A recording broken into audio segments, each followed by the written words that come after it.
The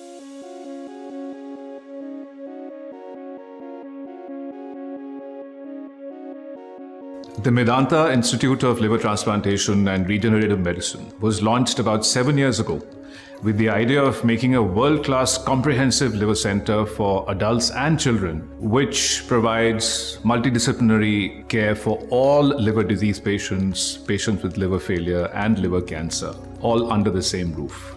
Having done about 2,500 liver transplants, we are currently the largest living donor liver transplant program in India and one of the world's largest such programs. So on the clinical front, our focus is on excellent patient care and patient safety.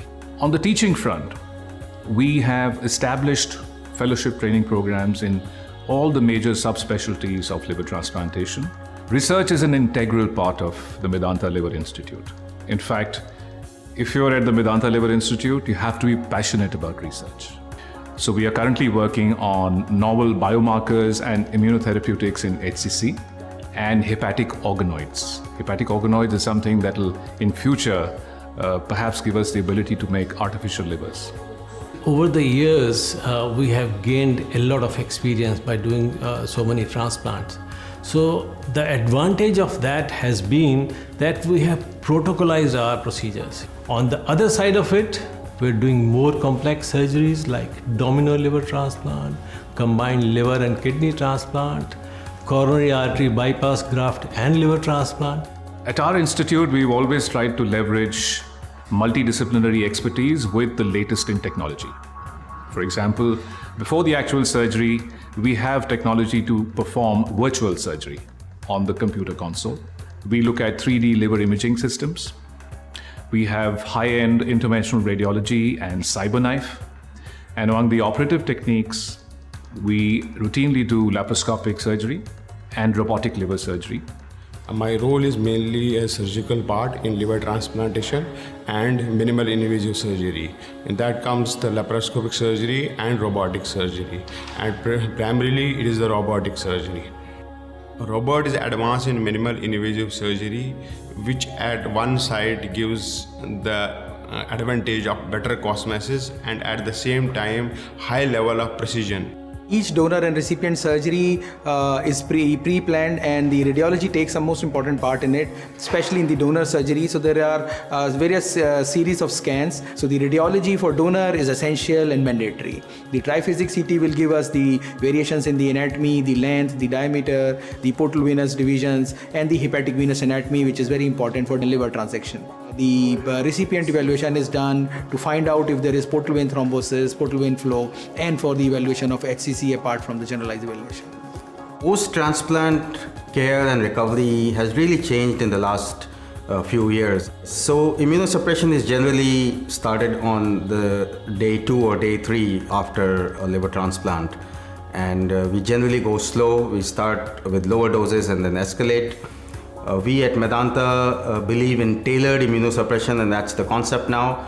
So he would get immunosuppression according to the cause of his liver disease. Post-transplant recipients are prone to infection.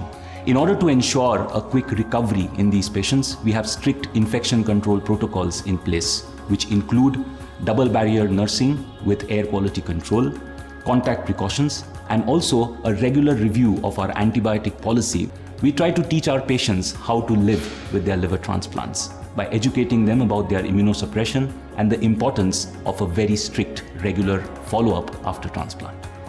Liver transplant in children is more challenging than adults, both medically and surgically, especially in a living-related transplant setup. And I'm happy to share that the youngest or the smallest, lightest baby in the world, 2.2 kg with neonatal hemochromatosis, underwent a successful liver transplant at our center. I think it's the passion amongst all of us to ensure that we provide the highest level of care. And thanks to the electronic media with the availability of WhatsApp and email, it gets more easy for us to be connected like a family. And I'm truly privileged to say that I act not only as a doctor, but as a mother to these children. Patient मेरी बेटी है. जब हम इस hospital में आए, मेरी बेटी बहुत सीरियस थी और हमें डॉक्टरों ने ये सजेशन दिया कि इसका किडनी और लीवर बहुत ट्रांसप्लांट ही होगा. 9 महीने तक इसका डायलिसिस भी चला. का कैडेट ट्रांसप्लांट हो गया और अब इसका जीवन बिल्कुल ठीक ठाक है। My father was suffered from liver cirrhosis, so Medanta advised us to get a swab case in which I had given a part of liver to another patient and his son gave the part of liver to my father. We lost all hope. By the grace of God, we found another family and we all are leading a good life. Aim is at Medanta for us to provide a very safe and absolutely certain environment where they can go through this complex surgery in a safe way. Nothing satisfies more a donor than seeing a recipient whom he has donated and the patient is doing well after surgery. That probably is the greatest, you could say the gift the donor actually has after the surgery. The to-do list for the Medanta Liver Institute for the future is very long. But what we would like is to establish our laparoscopic donor hepatectomy program, to standardize the use of machine perfusion to improve the yield and quality of deceased donor livers, and for our research to bear fruit.